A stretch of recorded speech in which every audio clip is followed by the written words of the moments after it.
Sanibonani guys, welcome back to yet another video, and these are your teasers for the upcoming week of Sibongile and the Dlaminis.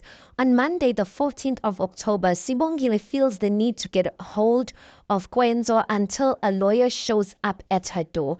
An excited Vuma prepares for his date with Samke, but he finds himself shocked. Velepi returns to Itopo, but maybe she should have stayed where she was.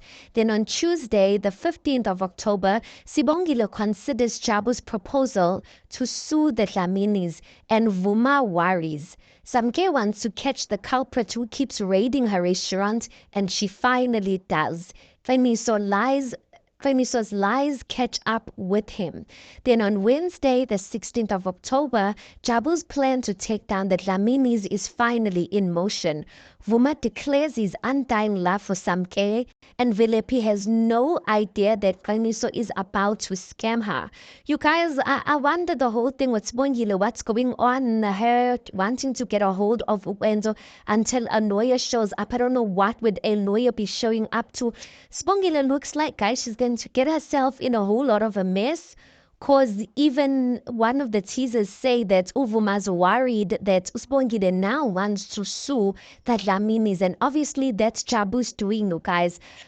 Yeah, it looks like it's going to be a drama-filled week, but Velepi, I have a feeling that she is going to sweat herself in terms of working her butt off for this career of hers, but I don't think she's going to smell that money. I don't think she's going to smell that money because I think Kaniso is just going to continue robbing her, or I don't know how he's gonna do it, but it looks like he is going to scam her. I don't know how she's gonna even go back at Opo, would he, like, after the words she said to Uvuma, and she's going back at Opo.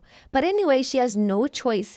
Tell me what you guys think of these teasers. Please do make sure you like the video. Please do subscribe. It is absolutely for free of charge, and I'll see you guys in the next one.